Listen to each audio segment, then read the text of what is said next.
Greenpath is one of the most important areas for the early game in Hollow Knight. You get a key movement option, resources and lot of cool stuff. You also get access to some new areas. Getting to that place is one of the most important steps in the early game. So what if we don't go?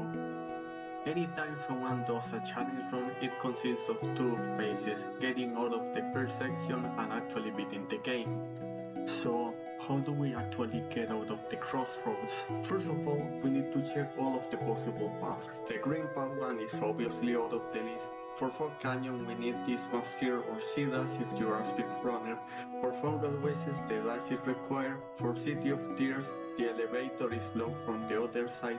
The Blue Lake is promising, but the Crystal Peak entrance seems to be the best option. After trying the crossroads out of this geo and grinding some gourds, we can get the lantern. Surprisingly, it is possible to make it all the way to the resting grounds and the dream nail. However, the rest of Crystal Peaks is inaccessible and the Blue Lake area is blocked from the other side. So even though there's a lot of area to go through, further progress is impossible without some tricks. The lantern route must be scrapped, and the next best option is to perform a shade skip to get to the Blue Lake. This shade skip has to be performed without dash or claw, which means it will be way harder than the normal one. To make it a little bit easier, I decided to collect mass shards to get a 6 max, which gave the shade more HP. It took around 2 hours of tries, but I eventually got it.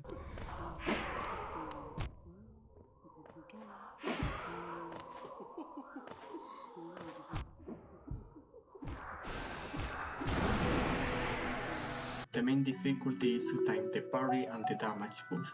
Giving the shade more HP was very helpful even if it wasn't strictly necessary. After finally getting the skip, we can get to the resting grounds again.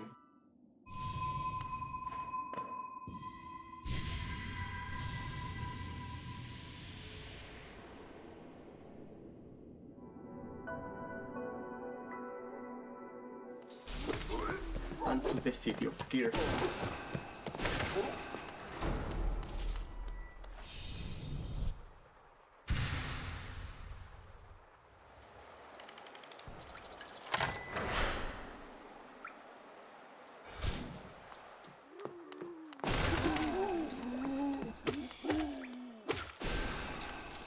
Unfortunately, this new section was kind of underwhelming.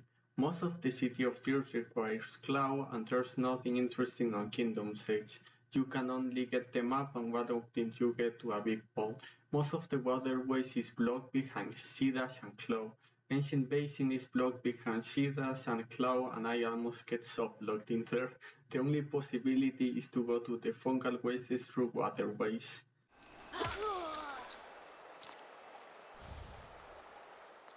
Velmi Artred. Patmos, Gio!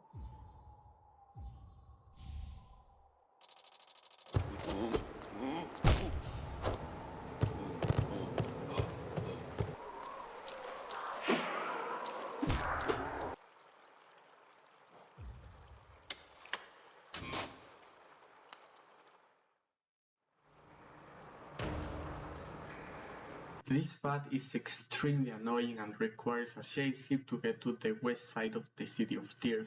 I ended up giving up and looking for another path. However, I later found out that that was possible. You can load a host to get to the other side of the city and save a shade skip for later. I don't remember why I found this route, but I probably found it on the Firelove's channel. They say 3 times the charm, and after evaluating the possible paths, the only decent option was to go to Fungal Wastes, and I knew about a skip that uses Vengeful Spirit called Stallball, which somehow lets you pogo off your own boss spell. After watching a video and imitating the moves, I eventually got the skip. After lots of hours, I entered the 3rd section.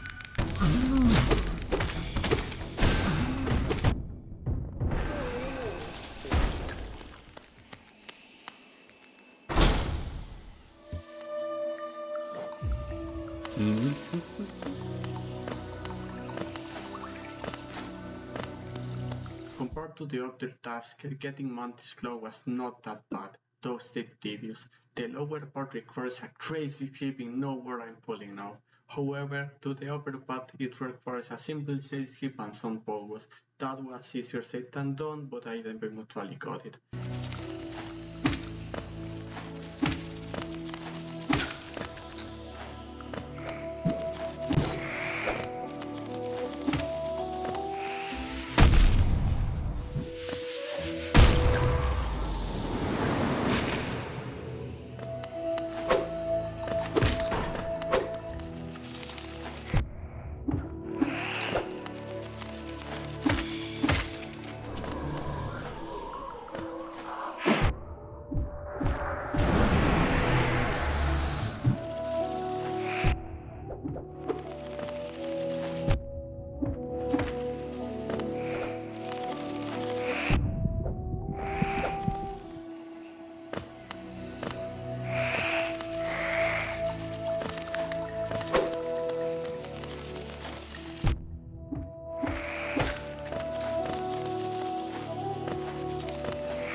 After getting close, I made a third through Crossroads and City of Tears, where I got to the start, the map, and went to Soul Sanctum. The main purpose was to get dive, because without this, any mobility upgrade is welcome.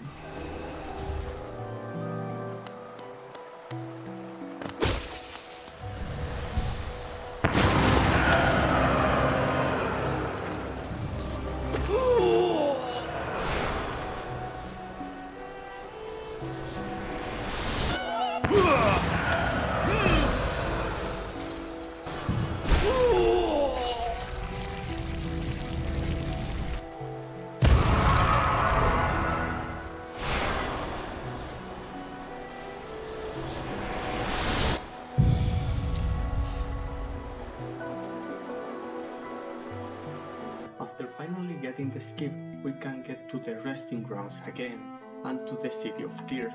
Unfortunately,